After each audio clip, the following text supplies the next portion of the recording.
the home of the do-it-yourself trucker. When everything goes wrong, you got a Redneckanize. Whoa, what's going on, everybody? Hey, this is Ed with Redneckanize coming at you from Corpus Christi, Texas. And it is just a little after 7 o'clock on the East Coast in the PM. And it's getting chilly out there. Hope everybody's out there staying safe and getting up and down the road nice and easy. We hope that everybody's enjoying themselves. And thanks for tuning in. Thanks for watching. You know, before you go any further, make sure you remember to go like us on Facebook or give us a holler on YouTube and Twitter and all that stuff like that. We're also, you know, in these crazy times where free speech is a thing. You know, we're on Parler too, and we're looking at getting on. I think it's called Gab and things like that. So we're out there, and it's easy to find us. Like I said, Redneckanize.com, and we do have a YouTube channel, which we're pretty proud of, and we hope everybody's out there enjoying that. We'd like to thank one of our supporters, DPF Regeneration. The folks at DPF Regeneration have always looked out for truckers. Today's technology in big trucks has gotten more and more complicated, especially when it comes to those particulate filters. DPF filters need to be serviced, cleaned, and sometimes replaced, and DPF Regeneration handles it all. They have the knowledge, the network, and the inventory to get what truckers need to stay out on the road making money. Give them a holler at 800-634-3010 or check them out at www.webake'em.com. Plain and simple, DPF Regeneration.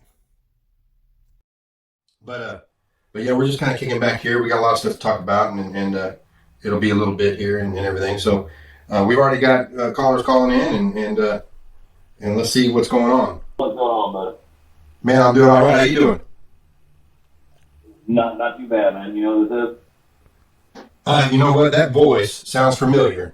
You just need to keep on talking. Maybe I'll get you. It's Trucker G. Oh yeah. That's what I thought. The voice sounds familiar.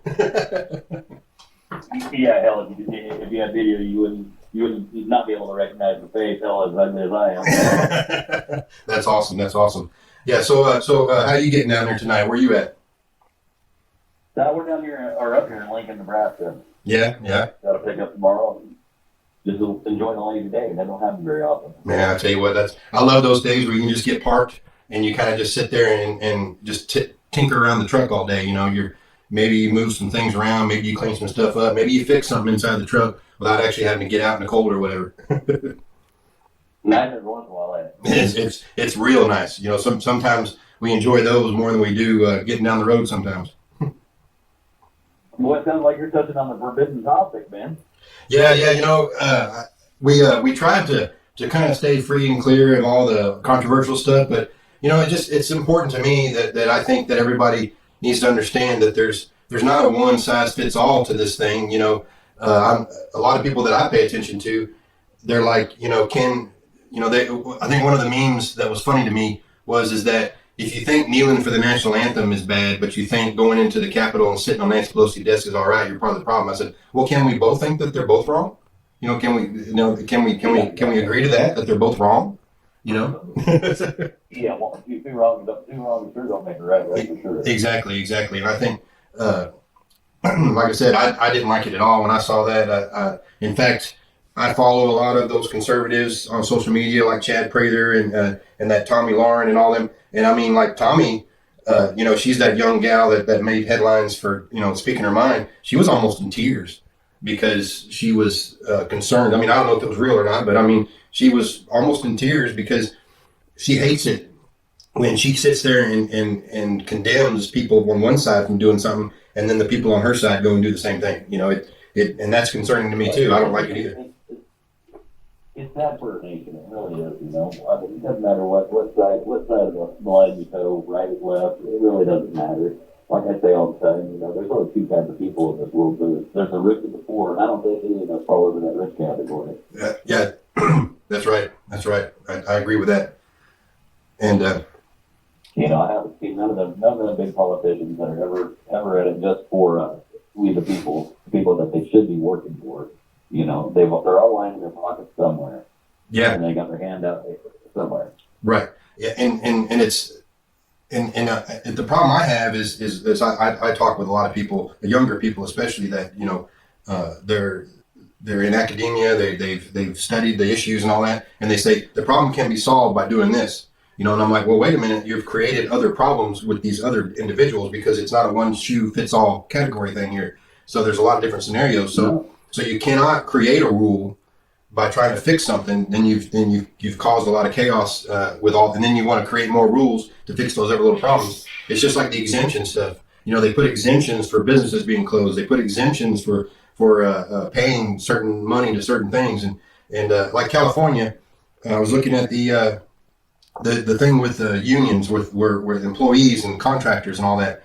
There's like 60 exemptions for the different jobs in California that are classified as contractors and not employees. So if you have to make a law that requires exemptions, then it's not a good law. Yeah, exactly. But yeah, it's just nuts. I mean, politicians just keep further dividing us. The media keeps further dividing us, and that's what it boils down to. As long as we're divided, they're going to get away with anything they want. And like I said, it really don't matter what side you take. There's right and there's wrong, and we all know the difference between right and wrong. Yep. I tell people all the time that if Trump grew up in my little hometown, we were in the same age, we went to school together, I'd hate his guts. But man, as a fighter, he was awesome, and he still is. Doing what he's doing. Sometimes you wish he wouldn't say the things he says, but nobody's saying anything else. So what are you going to do? Yeah, I'd love to see just a regular average Joe get elected in there. Just to be honest with you, I mean, they got plenty of the college boys in there. I just like to see a good old hillbilly get in there one time. Just common sense. I totally agree. Old farmer or something. I totally agree with that.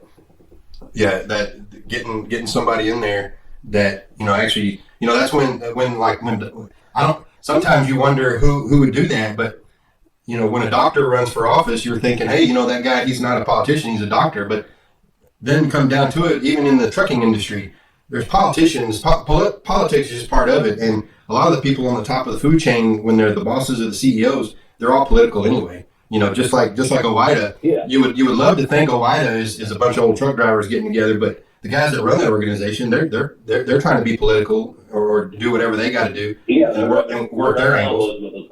Exactly, they're working their angles, So and then ATA, it says American Trucking Association. It's like, no, that's the Corporate Trucking Association. That's what that is. Yeah, you just said ATA and I had to laugh, brother. Yeah, no, right.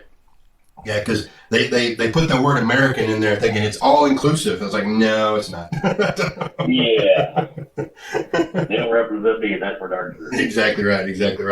Yep. Yeah, but so there's an article that came out in Freightwaves, and all of these groups, they condemned the violence. And I didn't see that all summer long when they were riding in all the streets out there, and I thought that was unusual. That they had to actually come out and say that they do not agree with what happened Wednesday and all that, and I'm like, well, I didn't like none of it, so can I, did they ever come out and condemn anything else? No, they can't, and everything. And I don't know, I just have a problem with them trying to step on one side and not the other. That's the only thing. But again, nobody's coming out. The big corporations are not coming out against Twitter for doing what they're doing. And they're not coming out against Google or Amazon for doing what they're doing. So, I don't want them to kick me off of all these platforms, but I think that I need to call them out. Come on, it's not right. I don't care if you got the right to do it or not. It's just not right. Yeah, no, I understand that. Yeah. I just, like I said, I try not to too much into politics. I just wanted to come on here and show some love, man, because I love what you do. No, I appreciate that. Yeah, what we're doing now is we don't know if the truck shows are going to happen or anything, and so what we're trying to do is get more YouTube videos out there to help the drivers. We actually got some emails from some drivers that were thinking about becoming owner operators, and they saw our videos on YouTube talking about lease purchase and of course handling brokers and everything. So they sent us they reached out to us to try to get more information, and we're just trying to get more information out there to them about that kind of stuff, and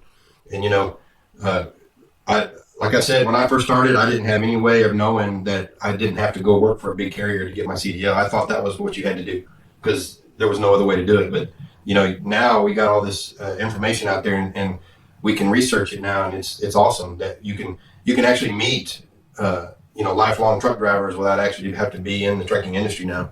Like I tell people all the time. Like it used to be. Exactly. I tell people all the time, you know what? If I knew these truck stops were this nice back when I was out there driving my car all over across the country, I never would have spent money on hotel rooms. Man, this is awesome. Yeah, you're gonna be down at Oaks, ain't you? What's that now? You're gonna be up at the Oaks truck show, aren't you? I'm going to try to be. We're definitely going to try to get up there. We were thinking about trying to get a booth and everything, but, we're just trying to work out the logistics of it and all that. But we hope everything works out on that, too, because that was one of the ones that, we actually got involved in helping out with like the actual first one up there that they did this summer for that birthday party. So it was a lot of fun that they went out and did that and everything. So we're hoping that everybody does good with that. So yeah, we're looking forward to anywhere we can get, we're going to get. And we were just talking with each other actually in the group. We were just discussing it. There's the big 10-4 DC thing coming up too. I guess that's going to be an October 4th regular thing now. So we look forward to trying to get to help out with some of that too. And there's going to be the Oaks truck show is July 8th through, or the 8th or I think it's 8th through the 11th. Okay. Yep. Yeah, I'm not too sure of the dates either, but I know it's in July, and I think that's a Right Load putting up a good bit of information. And yeah, it sure is. Yep, and they're doing great on that, and we hope everything comes through. I was just talking to our people that hey, if we can get it worked out, we'd love to have more of a presence there. There's not going to be a real big parking lot thing going on there because there's so much going to be going on at the show. It's more like they got all kinds of stuff going on. Exactly. We were just talking about that it's more of a concert than it is a show. It's a concert with a show before. Yeah. So like you exactly. You come in at about 10:30, 11 o'clock in the morning. You walk through the thing about an hour, and then you go start going to concerts.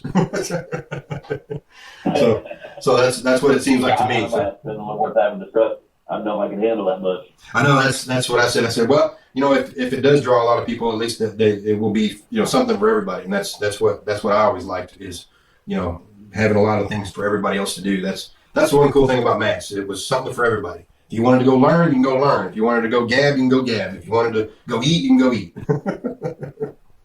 Well, as far as that goes, they haven't quite decided whether they're totally canceling it yet or not, have they? Yeah, we were just looking at that too. They put out a press release like right before Christmas saying that we still plan on doing it in March on the 25th, but then they still have that link to where they're still trying to get it in March, but they took the dates away. So I'm not real sure if they're going to be doing that or not. So yeah, it's still something happens. We gotta have some time to get together. Right. I agree with that. Yeah, I agree with that. So it's we're just going to have to probably you, me, Taylor, and Bill Weaver. We might just have to start sharing on Facebook. Hey, everybody going to meet in Memphis on Tuesday. Exactly. We'll take over the Petro. Run all those lot lizards off. There you go. Well, I don't want to hijack your show or nothing, man. I just called in to show my support to you, brother. Oh yeah, no problem at all, man. I appreciate the shout out, and we'll stay in touch, man. You have a good one. Yeah, sounds good. You have a good, buddy. Good deal. You too. Yeah, cool. Bye. Bye. Yeah, everybody. That was if everybody that don't know, that's Trucker G. He's a big voice on YouTube, Facebook, and all kinds of stuff. It's great what he does. Great. To me, he's like a guru philosopher of trucking. It's you ask him, hey, I got a problem here. How do I solve it? And he'll look at you and he'll pretty much just tell you, well, what you have to do is focus on, and it's kind of like, it's more of a bigger issue than you realize. It's like a small problem. No, it's not that small of a problem. It's a bigger problem that you need to fix internally. And it's really a lot of videos. I always say it's deep, deep, and it gets you to thinking. Although he might not think so, but that's in my opinion. That's what I do. Thanks for watching. If you'd like to help us provide a great truck show experience, please consider making a tax-deductible donation to Redneckanize.